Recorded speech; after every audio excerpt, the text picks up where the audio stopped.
iCamper, Europe 2023, le road trip.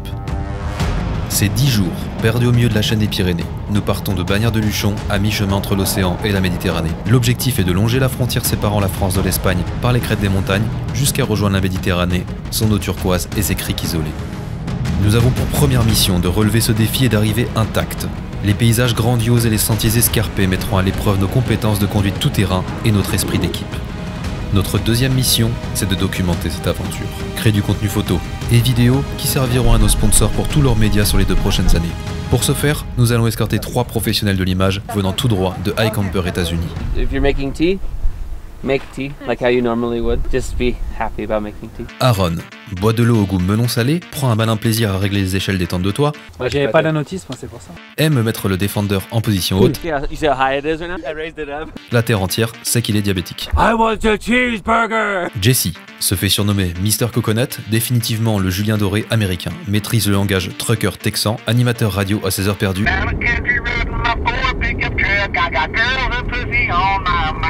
Aime le mot fromage. Fromage de chèvre. Fromage. Fromage. Ryan. Tout le monde pense au soldat Ryan pour se souvenir de son nom. Filme avec des grosses caméras, porte un bonnet en toutes conditions, met des chips dans ses sandwichs. Okay. Dans cette aventure, nous serons aussi accompagnés par 3 membres de l'équipe iCamper France. Nicolas, multimillionnaire grâce à son jeu de cartes Non-Jiva. Éplucheur de patates, géomètre en découpage de pizza, habilité premier secours. Il n'y a pas des sorcières, genre des femmes qui pratiquent la magie de sorcellerie. Benjamin, n'était pas au courant que sa doudoune était rouge, ami de Elon Musk et donc premier français à détenir le Starlink. Ping. La légende raconte qu'il aurait touché un avion en kitesurf. Loïc, franco, Moi je suis normand à la base. chilieno-mexicain, aussi appelé Tonton Loïc. Et ça te fait quoi Loïc d'avoir un neveu? C'est mon premier, hein. Responsable de la pénurie de jalapeno, aime les vidéos stabilisées, particulièrement bon pour faire fondre du fromage. Alors qu'est-ce que vous faites, monsieur Loïc? Bah on analyse... Dans le Hilux, et je crois qu'il sera tombé amoureux de ce modèle, on retrouve Mathieu, invité en tant que photographe sur l'événement. Neuvy, qu'au lever et au coucher du soleil, retouche ses photos plus vite que son ombre, poste des stories avant tout le monde, a tenté de voler la moto électrique de Benjamin. En gros, il y a que des mecs qui prennent des photos et des vidéos, il fallait donc la famille modèle. C'est là que Frenchy on the Road intervient. Jeff se demande quand est-ce qu'on prend l'apéro. Le vigie de l'expédition avec sa matraque qui filme. N'a jamais cessé de sauter dans les flaques d'eau ou monter sur les rochers, son Ford Ranger emporte les traces. C'est que de l'eau. À la base c'est de l'eau et des fruits. Je pense que ça va bien les désinfecter à mon avis. Tu dors avec moi ce soir. Et je dors nu moi. Alaric, futur overlander prometteur, n'hésite pas à lui dire s'il parle trop. On doit faire un tournage et un shooting photo. Comment? Oui, je suis détaché. Ok, ça marche, on est détaché. A tenté en vain d'incendier le campement avec sa pierre à feu, aime les rognons blancs, maîtrise la galette bretonne. Et Alexandre, il dit que je suis le fils de son père. Agnès, notre maman à tous, a suffisamment de nourriture pour 6 mois, experte en gestion des stocks, aime le rosé après minuit. Moi? Oui. Génère 5 pizzas en 10 minutes, peut te faire un sandwich ou une psychothérapie au choix. Ne te cache pas, Agnès. Tu ne pourras pas y échapper. Ah, j'allais en oublier un. Denis ne sait pas qu'il est le cuisinier officiel de l'aventure. Quel est ton rôle, Denis, dans cette expédition? Je sais pas trop. S'était équipé pour une expédition pôle Nord, se fait du thé avec l'eau au goût melon salé de Aaron, apprécie le foie gras sur la brioche le matin. Par contre, j'aime pas la confiture de figue avec. Ça, c'est moi. Eh, vous avez cru que j'allais parler de moi comme dans un film ou comme dans toutes ces vidéos débiles? Je pense que vous me connaissez, ou que vous aurez l'occasion de le faire à travers mes vidéos. Et si à moi, elle est rarement très loin. Caroline, et vous avez forcément eu l'occasion de la voir dans certaines de mes vidéos, et quand vous ne la voyez pas, c'est bien souvent parce que c'est elle qui est derrière la caméra. Sans elle, tout ça ne serait pas possible, et je ne pourrais jamais suffisamment la remercier. Et d'ailleurs, je crois que c'est bien la seule qui ait fait autant de sport durant cette expédition, sans arrêt à courir derrière ou devant les 4x4 pour vous faire toutes ces belles images. iCamper, Europe 2023, le road trip.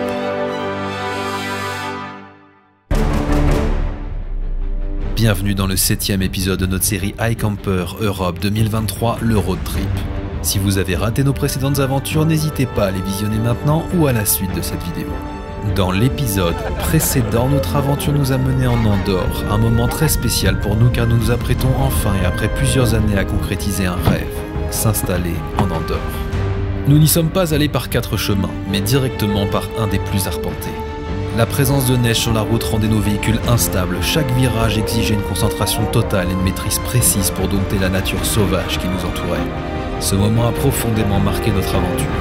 Une petite claque de réalité nous rappelant à quel point nous étions vivants et maîtres de nos vies. Ce chemin nous a mené à un bivouac inoubliable au port de Cabous. Perché à 2400 mètres d'altitude, c'est le point de départ de la piste des contrebandiers. Le vent glacial qui soufflait a donné une dimension particulière à cette soirée. Nous nous sommes crus un instant au beau milieu d'un glacier. S'en est suivi le fameux tournage par l'équipe de production iCamper États-Unis, auquel Caroline a participé ainsi qu'une modèle photo réquisitionnée spécialement pour cet événement. Restez avec nous et n'oubliez pas d'appuyer sur le petit pouce en l'air en dessous de la vidéo. Merci d'avance et bon visionnage les amis. Nous reprenons l'action là où nous l'avions laissé à la fin de l'épisode précédent. Le tournage s'est achevé, le campement est replié et nous nous sommes fixés une nouvelle mission pour la soirée. Quitter l'Andorre et atteindre notre prochain spot pour la nuit. Une particularité que nous avons laissée de côté va nous poser quelques soucis. Frenchy on the Road avait aujourd'hui quitté le groupe pour profiter de cette journée libre. Et la situation se complique. Ils ont dépassé leur forfait 4G en Andorre et n'ont plus du tout de connexion internet. Cela signifie qu'ils ne peuvent plus utiliser leur GPS et ils n'ont évidemment pas de carte hors ligne. Ils ne peuvent pas rejoindre les coordonnées GPS qu'on leur envoie, notre seule option est de les contacter par téléphone et tenter au mieux de les guider. Alors que nous roulions au milieu de cette montagne, entamant notre recherche pour trouver un bivouac de toute urgence, une totale incertitude plane. Nous naviguons dans un terrain complètement inconnu, au beau milieu de la nuit. Oui, j'ai envoyé des coordonnées GPS, je vais les renvoyer. On pourra lui envoyer un truc Google Maps sinon.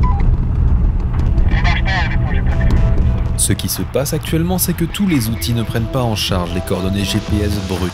Du moins, certainement pas Waze ni Google Maps. Lorsque vous naviguez en groupe, assurez-vous que tout le monde soit en possession du tracé et formé à utiliser de vraies applications de cartographie. Aussi, n'oubliez pas que Google Maps est un outil dédié à vous emmener d'un point A à un point B, et certainement pas en vous envoyant dans des chemins. Ça n'est pas un outil adapté à du off-roading, la plupart des chemins n'y apparaissent pas et ça ne prend pas en charge les coordonnées GPS brutes.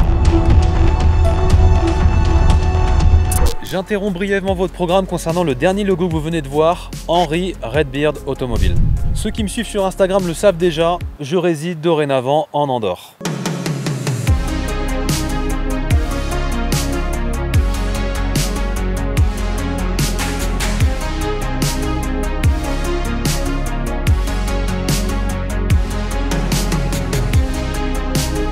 Je prendrai le temps de vous détailler ce choix de vie plus en détail dans une prochaine vidéo, mais une chose est sûre, pour le contenu overlanding, pour vous faire des vidéos, c'est vraiment le paradis. Mais c'est pas de ça que je veux vous parler, vous n'êtes pas sans savoir qu'un projet de loi a été signé pour début 2024 concernant les fameux malus écologiques. Tout le monde en parle et c'est bien normal car ça est littéralement en train de détruire le marché automobile français. J'en ai naturellement parlé en story sur Instagram et vous avez été vraiment nombreux à réagir sur ce sujet, des personnes qui mettent de côté depuis plusieurs années pour s'offrir le 4x4 ou le pick-up de leurs rêves et qui réalisent hélas aujourd'hui que leur Ford Ranger ne va pas leur coûter 50 000 € mais bien 120 000 €. Une fois le fameux malus et la taxe au poids appliquée. Un ami me raconte qu'il avait commandé une GR86 pour 35 000 €, donc une voiture vraiment bien placée. Toyota l'appelle pour lui annoncer qu'en fin de compte elle ne va pas coûter 35 000 € mais bien 90 000 €. Donc monsieur, est-ce que vous voulez maintenir la commande? Bah non, en fait je n'ai pas prévu d'acheter une Ferrari. Il en va donc pour le Defender que vous voyez dans cette vidéo qui passe d'à peu près 60-65 000 € à plus de 120 000 € parce que pourquoi pas. Même s'il est français, le fameux Ineos Grenadier qui fait beaucoup parler de lui n'y échappe pas, il passe d'environ 65-70 000 € neuf à plus de 130 000 €. Le Toyota Hilux que vous voyez également dans ces épisodes passe aussi de 42 000 € à plus de 100 000 €. À des moments, j'ai vraiment l'impression que vous me prenez pour un imbécile. Hein. Une chose est sûre, si vous êtes passionné de voyage en véhicule tout-terrain et que vous n'avez pas 120 000 €, eh ben je crois que la France ne veut plus de vous. Il y a donc quelques malins qui ont rebondi sur le fait que je vive en Andorre et que ici, aucun malus n'existe pour me demander si une solution était possible. J'ai pris le temps d'en discuter avec un assureur, avec aussi le cabinet de conseil qui a géré notre expatriation et qui comprend par exemple des avocats fiscalistes et des experts en droit international. Et une solution est bien possible. Une seule chose. Pour que cette activité me soit autorisée par le registre du commerce andorran, je dois disposer d'une flotte de véhicules. Et une flotte de véhicules, ici du moins, c'est au moins 10 voitures. Vous l'aurez compris, si nous sommes au moins 10, car je m'inclus aussi dedans, alors ce projet pourra voir le jour et vous pourrez sûrement vous offrir le 4x4 de vos rêves sans mettre 120 000 €. Mais c'est super ça! Et que la moitié de ce prix soit des taxes. Si ça vous intéresse ou si juste vous voulez en savoir plus, contactez-moi dans l'adresse mail présente dans la description ou directement sur Instagram si vous voulez faire partie de ce projet. Je vous préviens d'avance, nous ferons un premier jet d'une dizaine de voitures et nous verrons ensuite si on réitère l'opération ou non. On se retrouve donc en message privé avec les personnes qui sont intéressées pour ce projet. Et sur ce, je vous souhaite un bon visionnage pour la suite de l'épisode.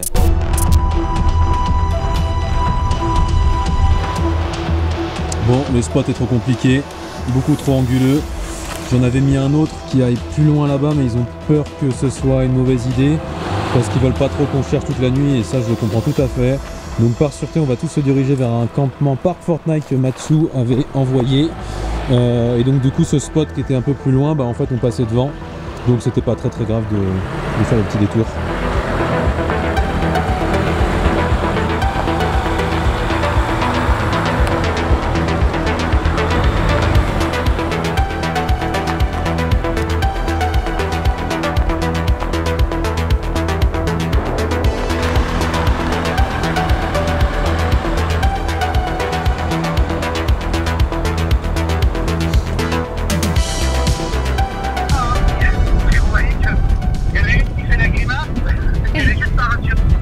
Ah mais je te rassure, là il y a un peu tout le monde qui fait la grimace là, de toute façon.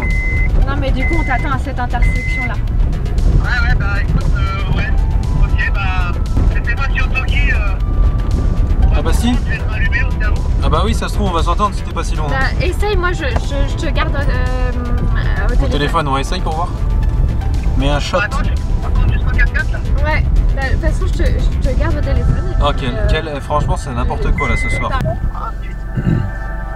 Jeff, tu vas pas nous perdre. Ah putain, on va retrouver Jeff. Tu nous perds pas. Ouais, y'a Jeff.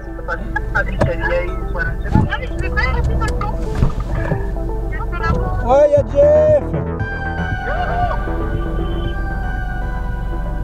Il a niqué toute sa peinture, il est parti dans un bourrier pas possible. Quelle aventure les amis, quelle aventure. Tu vas pouvoir réactiver ton... Allume ton Toki. Ton oui. Toki. C'est bon pour vous, bah je vous suis maintenant. Bienvenue à toi Jeff.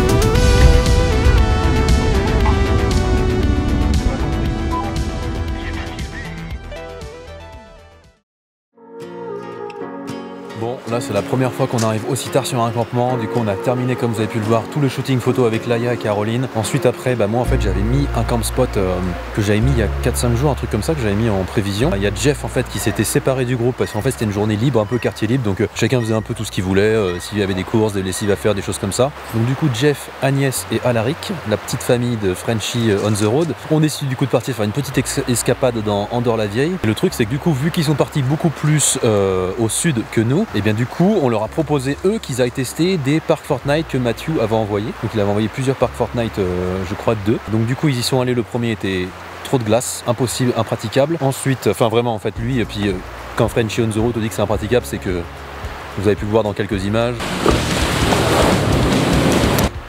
C'est impraticable quoi, tu vois. Il m'a dit bon bah là c'est sûr que le T6 il passe pas, ton CRV c'est pas possible qu'il passe à mon avis. Il dit même moi là j'arrive pas à passer, j'arrive pas à faire demi-tour, on a 2 doigts de se mettre dans le ravin. J'ai fait ok bon bah laisse tomber, il fait demi-tour. Il a fait demi-tour. Ensuite deuxième adresse qui nous avait été envoyée pour Park Fortnite. Chacun ses préférences, chacun travaille de la manière dont il veut dans ses expéditions, dans ses bivouacs. Moi je fais aucunement un jugement de valeur, il en faut vraiment pour tout le monde. Park Fortnite c'est certainement une très bonne application quand tu cherches un bivouac vraiment au dernier moment et que t'as pas de plan, tu vois, que t'as rien d'organisé. En tout cas sachez que nous on n'utilise jamais ça parce que c'est vraiment ce qu'on apprécie dans Overlanding, c'est faire nous-mêmes notre recherche de spots. C'est-à-dire que moi, je prends Gaia GPS, vous me connaissez, j'utilise que Gaia GPS. Je joue avec plusieurs vues, satellites. J'ai installé aussi Google Earth dans Gaia GPS. Il y a un petit tricks.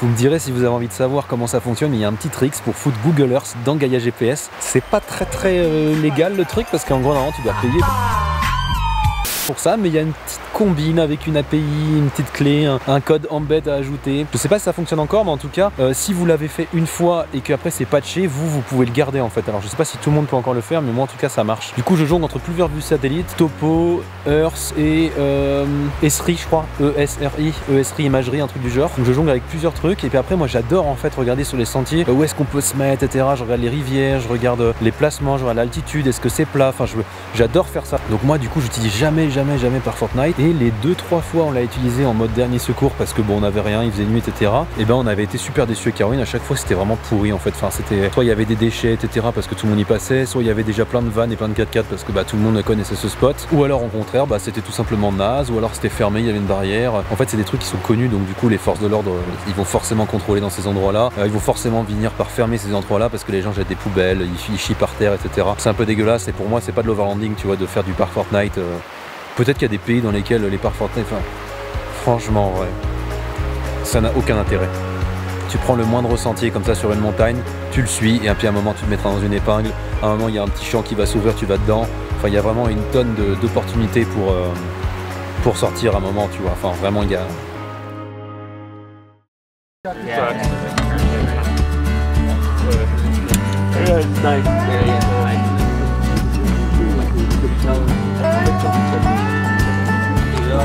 Ah bah oui, c'est esthétique quoi. Nicolas, de toute façon. Te prendre la tête en fait à faire un truc. C'est la famille, Nicolas. Moi, si je monte une mode, de l'embauche. Ouais, j'espère qu'il chauffera un CDI, Par contre, c'est Nicolas. un sex shop que je vais ouvrir donc. C'est la galère, il y a pas de on va apprendre autre chose. Tu veux autre chose? Attends, bouge pas. Tiens. Mais regarde Nicolas, sinon, regarde pas, au 4x4 à nous, t'as la pochette Frontrunner. Attends. Es-tu payé par Frontrunner? Moi? Oui. Non, on n'est même pas sponsor. Et en plus, notre Donc, truc ça il est fonctionne. défectueux, on leur a signalé, ils nous ont rien renvoyé. Ah bah voilà, tant pis pour eux, ils avaient qu'à être sponsorisés. Ça passera sur YouTube. Voilà. Donc, C'est quoi qui est défectueux? la pochette, en fait, ça te fait des mousquetons pour accrocher la pochette des couverts, et sauf que la fixation elle a pété. Ah, c'est pas génial. Non, c'est pas terrible. Et vous l'avez réparé du coup? Non, Bah, j'ai fait on un a trou dedans avec bidouillé. un couteau.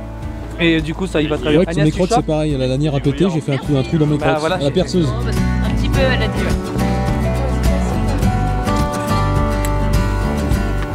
Merci, Sir. Sir Frenchy on the road. Bah, Monseigneur. C'est quoi ton nom de famille? Pasquero. Mais je vais m'acheter une particule bientôt. Sir Pasquero. Je vais m'acheter une particule, ça fait cool, je trouve. De la Pasquero? Bah, bien sûr. Ok, ça va. Denis, quel est ton rôle, Denis, dans cette expédition? Je sais pas trop. Ok. D'ailleurs, je sais même pas où je suis, je sais pas qui vous êtes, monsieur. Oui, apparemment, t'étais le chef cuistot. Non. Je te jure que sur les tableaux qu'on fait Benjamin, Nathan et tout, tu es marqué chef. Je te jure, c'est écrit chef. Jamais, des fois, il raconte des bêtises. Mais chut, faut pas le dire. Bon appétit, bien sûr. Bon appétit, bien sûr. Est-ce que ça te va les plans, les gros plans de mâchouillement et tout Nickel. Par contre, parle pas, c'est ASMR.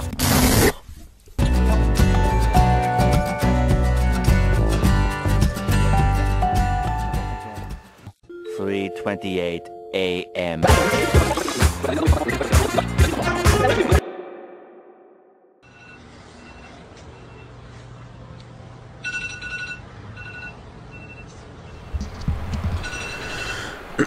Nouveau réveil sur le camp ce matin. On a veillé un petit peu trop tard avec Frenchy on the road, Caroline et du coup sa compagne Agnès.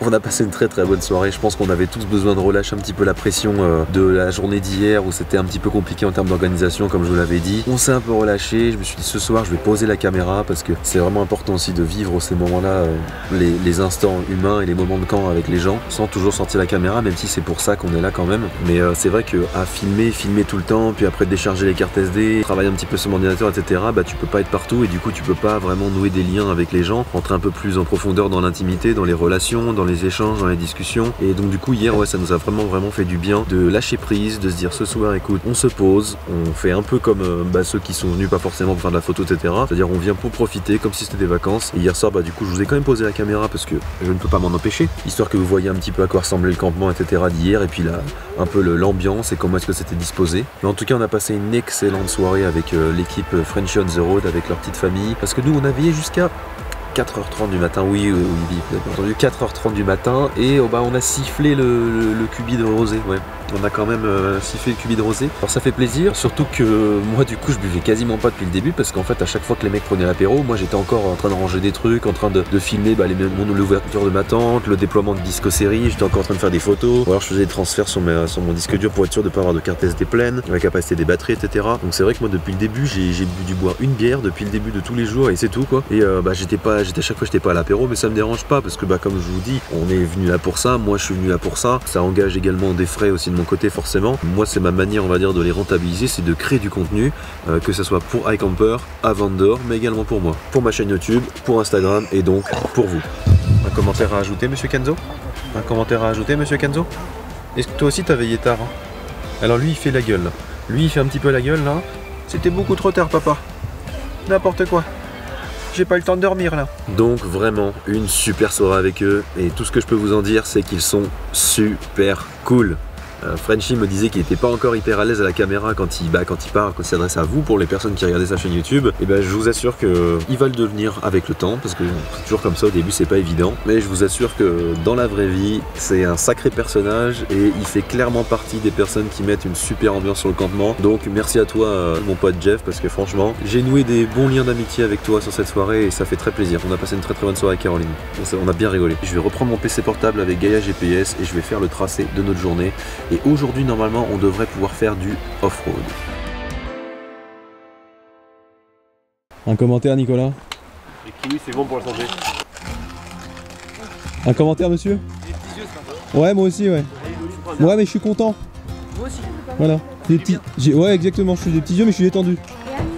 Agnès, comment vont-je? Ne te cache pas, Agnès. Tu ne pourras pas y échapper. Voilà. Malheureux. Le cascadeur. Je t'avais dit que t'étais un cascadeur. Ça y est, ça commence à faire chier les poils dans le 4x4. Oh bon, Ah, t'as mis quoi? T'as mis 5-6 coups de brosse. Donc terminé pour ce bivouac, là on va quitter le campement et maintenant on se dirige vers un bar où tous les autres sont allés, donc on va les rejoindre. Ensuite du coup il y a pas mal de modifications qui ont été faites au niveau du tracé, parce que du coup il y a une certaine partie de l'équipe qui aimerait qu'on aille plus rapidement que prévu à la plage, donc il n'y a pas de problème. Moi j'ai refait une partie de mon tracé pour qu'on ait quand même un petit peu de off-roading, parce que le but de l'aventure c'est pas juste de faire de la route, même si du coup c'est vrai que c'est le chemin le plus rapide et le plus efficace bien sûr, mais nous on est quand même là pour faire des images, participer à une aventure, créer du contenu et qu'on s'amuse tous ensemble dans un terrain de jeu, et la route n'est clairement pas un terrain de jeu, contrairement au chemin comme vous avez pu le voir. Donc j'ai refait un tracé, en fait en gros pour vous expliquer, mon tracé initial nous faisait continuer beaucoup plus dans le nord de l'Espagne, mais on continuait de rester jusqu'à rejoindre pratiquement la Costa Brava, pratiquement la mer des Baleares, voire Méditerranée, et ensuite on remontait vers Perpignan, vers Gruissant, etc. Et finalement ils ont envie qu'on fasse plus de nuit sur la plage, donc il y a une nouvelle plage qui s'est rajoutée, je vous mettrai le nom en commentaire, j'ai plus le souvenir, et également la plage du coup de Gruissant à la fin. Donc pour ce faire, j'ai fait ce que je pouvais, parce qu'en gros ils veulent qu'on fasse ça, et sauf que moi à la base le tracé il faisait ça, ça. Donc du coup j'ai fait des petits zigzags off-road, histoire qu'on puisse quand même faire des quelques plans et essayer que tout le monde puisse s'amuser un petit peu. Et puis après, dès qu'ils en auront marre et qu'ils voudront qu'on trace sur la route, et on tracera sur la route. C'est ça de voyager en équipe avec beaucoup de gens. On ne fait pas toujours ce qu'on veut, on doit s'adapter au rythme de chacun, aux envies de chacun et aux objectifs aussi du parcours et de l'expédition. Donc c'est parti, on va les rejoindre dans une petite ville fortifiée qui est derrière, et ensuite on repart en mode off-roading, et j'espère qu'on aura l'occasion de vous faire de belles images. À toutes.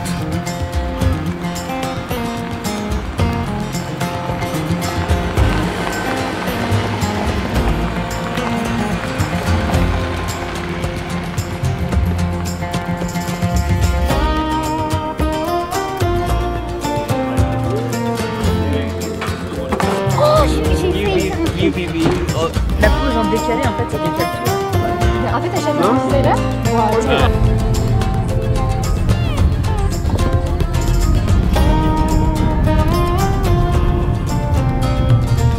Comme vous avez pu le voir, on a pris le temps de prendre l'apéro avec tout le monde, c'était super sympa. Donc à partir de maintenant, le tracé GPS est arrêté, c'est-à-dire qu'il y a eu un changement d'organisation au niveau des plannings et des nuits qui doivent être faites. À la base on devait faire une seule ou deux nuits grand max à Gruissant, enfin sur la plage de Gruissant, puis donc du coup maintenant on va passer plus de temps que prévu du coup sur la plage. Et donc ce n'était pas ce qui était prévu sur mon itinéraire, sur le tracé que j'avais préparé pendant l'organisation du voyage. Donc il n'y a aucun problème, maintenant c'est Benjamin qui prend le relais, parce que c'est lui du coup maintenant qui on va dire organisé la suite du voyage. Donc maintenant on n'a plus qu'à suivre, j'aurai un petit peu moins de pression aussi sur mes épaules, parce que j'avoue que j'avais un petit peu cette pression là, de où est-ce que j'emmène les gens, est-ce que mes camp spots ont été bien choisis, et je suis vraiment content parce que globalement, mis à part une fois où il y a eu de la neige parce qu'on montait trop haut, et bien sinon mon tracé était super cool et j'ai pu les emmener dans des endroits où j'avais vraiment envie d'aller. C'est vraiment le type de paysage que je cherchais pour cette expédition et pour eux, pour qu'ils en prennent plein les yeux, pour que les Américains ramènent des belles images, notamment Port de Cabu à Andorre, enfin vous connaissez mon amour pour le pays Andorre. Donc je suis vraiment content de tout le tracé que j'ai fait, et ce n'est pas notre dernière fois sur ce tracé parce qu'en fait il est super cool, il continue encore longtemps en gros mon tracé. Donc c'est ce qu'on en disait avec Frenchy on the Road, eux ils sont bien chauds pour qu'on se le refasse dans quelques mois, qu'on se refasse une petite expédition et on se fait vraiment le tracé exactement comme je l'avais prévu. Quand il y aura plus de neige, ce sera plus pratique également. Et puis bah là on s'est aperçu en termes de matos, qu'est-ce qu'il nous faut, etc. Où est-ce qu'il faut qu'on s'améliore, où est-ce qu'on est bon. Et en tout cas on arrive à un point de maturité, on va dire, en termes de préparation. Donc on n'a pas dit notre dernier mot avec ce tracé, on reviendra avec French on the Road. Et puis bah là de toute manière on se plie à l'organisation globale par rapport aux tous les shootings et l'environnement plage, vu qu'il y avait vraiment des biotopes qui étaient choisis, donc vraiment montagne, forêt, montagne assez hostile, donc très rocheux, puis après le côté maritime, mer, littoraux, etc. Donc du coup on a clos un peu tous ces parties pour eux en fait dans leurs besoins de photos et de vidéos, ils ont clos on va dire cette partie là. Moi je le voyais pas autant création de contenu axé, je le voyais un petit peu plus aussi sur la partie plaisir. Je pensais qu'on aurait continué, même si on avait le contenu qu'on voulait, je pensais qu'on aurait continué sur le tracé aussi pour la partie expérience, plaisir et la balade, quoi, qu'on se marre, quoi, qu'on s'amuse, qu'on passe un bon moment. Mais ils veulent s'assurer d'avoir bien le temps de tout shooter au niveau des paysages, du biotope maritime, littoral, etc. Et surtout on sait pas quelle météo on aura, donc voilà, on va faire plus de route. Bon, ça sera beaucoup moins le délire 4x4 et tout, donc bon voilà, on a regonflé les pneus, tout ça, on s'est mis en mode route on va dire. Est-ce que vous m'entendez? Yeah buddy. Cool, du coup vous continuez dans le même sens et vous allez nous voir, on est garé un peu plus loin.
We are in an ancient French castle, French countryside. This is not Disneyland, this is real. It's real. Yes. This is no movie set. This is No. real life castle. Mon fils il s'est fait un nouveau pote, un américain, je compte même plus pour lui là. Voilà. C'est fini. En plus il a pas de calvitie. J'appelle ça la France, mademoiselle.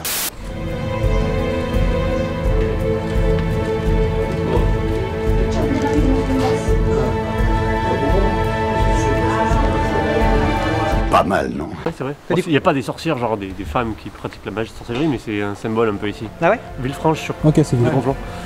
Tu connais ça? Ouais, je viens chaque année. Ah ok. Ah, ok. Bon. Et il y a un très bon glacier au fond de Rochelle. Ah ouais? De ouf. Chaque année avec ma copine aussi. Ah ouais? Laquelle? Ouais. Laquelle de copine? Ah merde, Alors, non, on en parlera pas. Ouais. Je t'en reparlerai. On a Regarde pas la plusieurs. vidéo. Ouais, parce que... Allez, allons! Donc petite pause dans l'expédition Overland. Alors comment vous expliquer, moi en fait j'étais en charge du tracé Gaia GPS, donc tout le tracé off-road, qui était forcément modulé et modulable en fonction des conditions météo. Ça nous arrivait une fois, tu sais, de prendre un écart, tu vois, parce qu'il y avait de la neige comme vous avez pu le voir, enfin c'était le délire total. Moi je suis trop content des images qu'on a fait et c'était une vraie aventure quoi, c'était une vraie aventure humaine, mécanique, matérielle, une vraie expérience. On a beaucoup appris, c'était top, enfin moi j'ai beaucoup aimé. Et c'est justement ça que je veux vous dire, c'est que c'est pas c'était une putain d'aventure, c'est que ça va continuer de l'être. Parce que du coup avec Caroline, on s'est posé la question. Jeff aussi de French on the Road s'est aussi posé la question. Nous ce qu'on aime c'est vraiment expédition Overland, faire notre aventure. Vous connaissez la chaîne YouTube. Nous ça nous amuse pas forcément d'être dans des campings et d'attendre toute la journée, de venir juste là pour prendre des vidéos et des photos. Comme on dit, on veut pas faire un Instagram vs réalité grandeur nature. On veut vraiment que ça soit real overlanding, comme il s'était dit dans les briefs avec les personnes qui ont organisé ça et qui ont contribué massivement à organiser ça. Le but c'est que ça soit vrai et que ça se ressente du coup dans les images parce que c'est vrai. On est dans des vraies conditions, utilisent le matériel vraiment dans des conditions. Bah on s'est dit bon, c'est super, il y a plein de gens, ils ont des photographes super forts, des visages super forts, ça sert à rien que je shoot tout en x2 pour eux. Vous, je vais faire des images que vous aurez certainement déjà vues sur plein d'autres réseaux sociaux parce que bah, on est quand même une équipe qu'on commence, on va dire, ça commence à se connaître quoi. Dans le milieu de l'overlanding en France, il y a des gens qui sont abonnés à telle personne, d'autres à moi, d'autres à un autre, et puis bon en fait avec le croisement, bah tout le monde voit les contenus quoi. Donc on veut pas dupliquer les contenus pour vous, on veut toujours vous amener quelque chose d'exclusif et de qualitatif, et vraiment que vous ressentiez qu'on est vraiment dans l'aventure, qu'on est dans l'inconnu, dans le mystère, dans l'exploration, et qu'on ne maîtrise pas tout parce que c'est vrai en fait, c'est vraiment ça pour nous l'aventure, c'est le hasard, on s'amuse, on explore, les surprises, et c'est ça qui nous fait vraiment vibrer, et nous c'est vraiment pour ça qu'on est venu. Donc on s'est dit, on va vraiment se concentrer là où on peut être utile pour iCamper et Avandor, du coup le nouveau distributeur du coup qui va prochainement ouvrir, ou qui a certainement déjà ouvert quand vous verrez cette vidéo, c'est même fort probable, de matériel outdoor et également adapté à l'overlanding. C'est à travers Avandor que j'ai eu la chance d'être sponsorisé par Baha Design, le fabricant de lumière pour le tout-terrain, pour la compétition, enfin c'est vraiment de la qualité. Je vous ferai une vidéo vraiment où je vous parle de l'expérience que j'ai eue là, de l'utiliser. Les lumières des fois sur le côté, j'ai éclairé du campement pendant 8 heures. 8 heures et demie avec des lumières comme ça sur le côté avec une batterie 50 ampères. Vous vous rendez compte, même pas une décharge lente, une 50 ampères à la con. La barre LED, à chaque fois que je l'allumais, tout le monde me demandait il faut que tu l'éteignes parce que là ça éclaire à mort. Hier quand on a évolué dans un camp spot où je voulais qu'on aille, mais finalement entre temps on a décidé de faire demi-tour parce que c'était pas très plat. Et bah, par exemple dans ce genre de chemin c'est terrible parce qu'il n'y a pas une lumière, et là moi je voyais hyper bien devant, donc j'ouvrais la voie avec un éclairage énorme. Tu vois tous les animaux, tu vois tout ce qu'il y a à voir. Même pour un bivouac, tu vois, tu suffis juste à pointer le bout du nez du cervé et tu vois hyper loin si le bivouac est sympa ou pas quoi. Donc c'est très très très pratique. Et du coup c'est grâce à Avandor, et je les remercie vraiment beaucoup pour ce partenariat, que j'ai pu en fait être le testeur officiel pour Avandor de Baha Design, pour voir qu'est-ce que j'en pense, que je les utilise dans des vraies conditions, et comme je disais, pas dans un camping mais à moins 10, en hauteur, avec de l'altitude, avec de la pression, avec des conditions, de la neige, du vent, du sable, de la terre, vraiment dans des conditions où elles prennent un peu cher, parce que c'est ça qu'il faut, que je sais pas, je nettoie avec le laveur haute pression pour voir comment est-ce que ça résiste, que je teste plusieurs systèmes de fixation, que je vois au niveau du câblage, est-ce que les câbles de connexion Superseal sont vraiment bien étanches au lavage. Enfin, il y a plein de choses que je peux tester avec ces lumières là, et je suis vraiment très content de ce partenariat, donc je les remercie grandement. En attendant, on a Frenchy on the road ici, qui depuis tout à l'heure est en train de préparer des pizzas en arrière-plan, en train de s'organiser. En train d'organiser pour faire la préparation de pizza pour tout le monde, parce qu'il a un four uni. Purée de pommes de terre, mais c'est pas vrai ça. Jeff, Oni. Ouais, c'est ça, ouais. Vous voyez, il est ici là. Ouais. Non, c'est Oni, c'est ça. C'est Oni. Oni. Oni. Content? C'est une tuerie. C'est une tuerie? C'est une tuerie. Tu conseilles? Ah ouais, franchement, ouais. Après, il y a plusieurs modèles. T'as celui qui fonctionne. T'as plusieurs tailles. Ouais, c'est quoi toi? Donc, ça, c'est le plus petit, c'est le modèle Karoo. Ah, déjà, ça va. Le Karoo 12. Et celui-là, l'avantage, c'est qu'il marche au bois. Ouais. Bois, charbon, pelé, et tu peux rajouter un module gaz dessus à 80 balles et. Trop bien. Mais attends, c'est installé comment? Tu le travailles pas comme ça? Si, ça y est. Là, je viens de le sortir. Tu l'as stocké où? Dans mon sac là. En fait, il est. Ah, il est sur le toit? Ouais, je l'ai mis sur le toit là, tu vois. Ah, t'as un sac avec, ok. Donc, ça, c'est juste la housse. Ok, ouais. Et après, moi, tu sais, je l'ai mis dans un autre sac pour pouvoir le sangler là-haut, quoi. Ouais. Ok, t'as juste à mettre la cheminée, c'est ça? Ou elle était mise? Ouais, c'est tout. T'as ça en fait, quand tu le démontes, tu le mets à l'intérieur. Et toi, t'as tout mis dans le sac cargo gear de RB là? Voilà, tout rentre. Putain, je savais pas que c'était ça qui était sur ton toit pendant tout le voyage. J'attends moi. Ouais, t'attends, mais ça, c'est les coulisses. Laisse les stars en action. Ah bah là, ça bosse. Hein. Enfin, bon. Bières pour le jacuzzi. Il faut 10 bières. Putain, mais de quoi tu parles toi? Il faut ramener les bières. C'est vrai? Où ça? Ouais, au jacuzzi. Ouais, t'en es content? Ouais. T'aimes bien? Je mange des bonnes pizzas, des Oh, trop bien. Et vous faites comment pour sortir la pizza là? Bah, là on met le bois. Waouh. Et là tu mets la pizza dedans? Ouais, là tu la poses sur la plaque là. Okay. Et après avec le truc pour servir, tu la sors. D'accord, ok, génial. Et du coup voilà. Tu mets du bois là-dedans et après tu l'allumes comment? Bah, on ouvre ça. Ouais. Et là avec un allume-feu, un T'as pas beaucoup de bois, tu mets pas beaucoup de bois, ça suffit? Non, on peut mettre plus après, mais c'est pour le début, tu vois, faut mettre que des petits trucs. Après tu remplis ça et après tu l'allumes avec un allume-feu puis hop c'est parti. Ouais, c'est ça. Et après, faut attendre un peu, le temps que ça chauffe, jusqu'à 400 degrés à peu près. 400 degrés, ah ouais c'est énorme. Ça peut aller jusqu'à même plus de 400 degrés. Ok ouais, super. Et vous en êtes servi souvent? Alors je dirais une petite dizaine, et il a fallu attendre au moins la 6e fois pour manger les vraies pizzas. Ah ouais, au début c'était pas évident? Bah en fait t'as cramé. Faut que tu nous allumes le disco. Tu peux quoi? Assistance disco. Ouais, je sais comment on fait. Juste nickel, c'est fait. Non, mais, si ça vous arrive, parce qu'en vrai ça peut facilement arriver, c'est juste que c'était pas bien serré pile poil, donc le joint en fait se mettait pas. Voilà, c'est tout. Mais ça c'est un truc qui peut arriver, des fois faut c'est un peu plus fort que d'autres.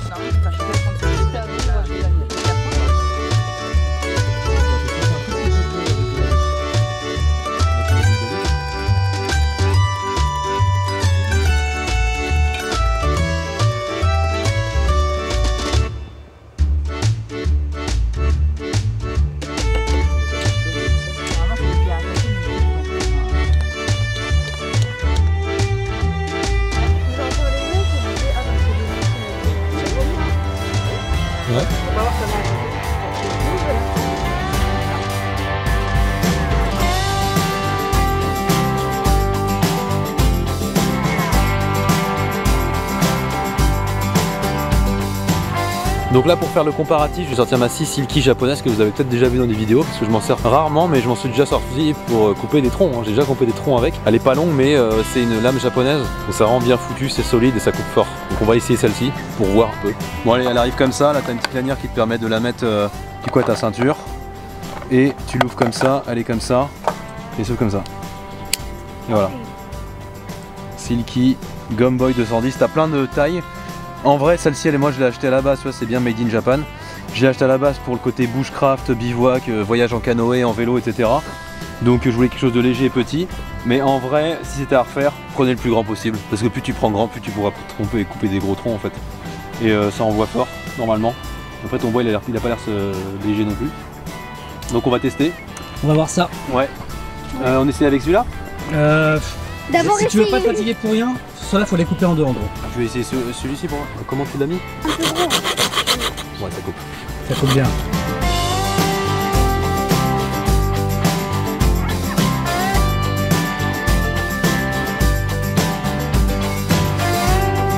Bon là pour rigoler on va tester autre chose. Voir ce que ça donne. La petite scie tronçonneuse électrique Ryobi brushless.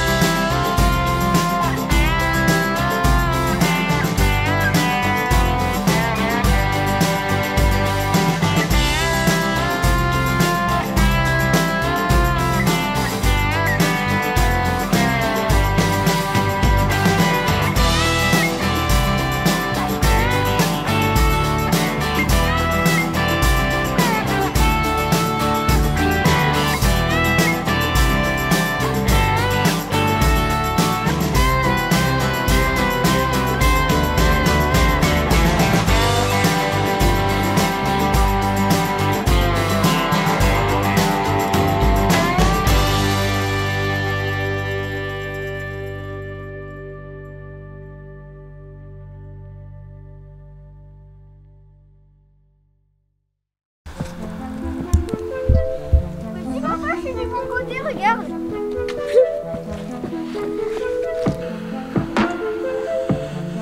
Imprimé là. Ok. Donc là on va tester le jacuzzi. Surtout comme on disait avec Jeff, on aimerait tester OnlyFans. C'est quelque chose d'assez intéressant financièrement parlant.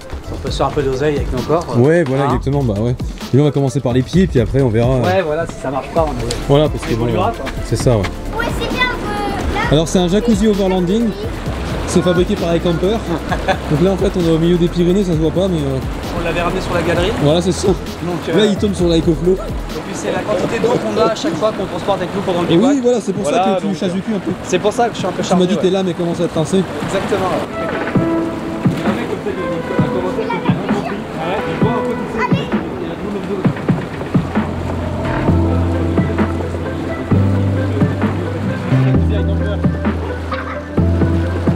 Vous pouvez le voir, on profite convenablement de notre dernière soirée avec le convoi, avec les squads. Pour un dernier camping c'est plutôt pas mal. Comme ça on prend le temps de se détendre et puis demain nous on repart dans les montagnes en expédition overland. Donc tout ça, ça n'existera plus très prochainement. En tout cas on se retrouve après pour la soirée pizza cuisinée par Frenchy on the Road dans le four Oni. Et je sens qu'on va bien se régaler.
Franchement, je suis surpris. Hein. Ouais. Non, je m'attendais pas à ça. Ouais.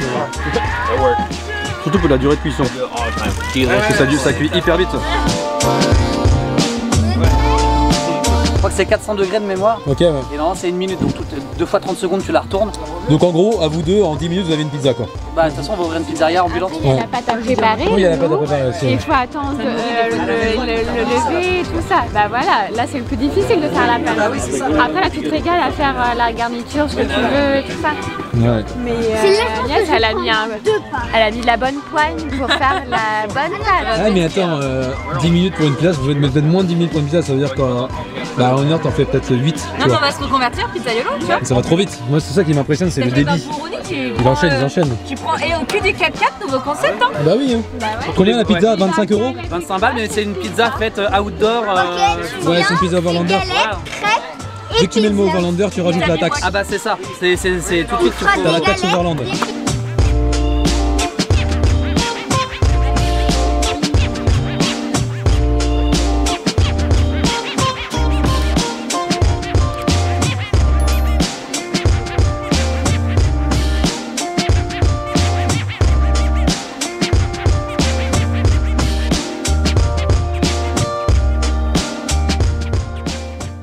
Overlanding. On l'avait ramené sur la galerie. Voilà, c'est ça. Là, il tombe sur l'Icoflow.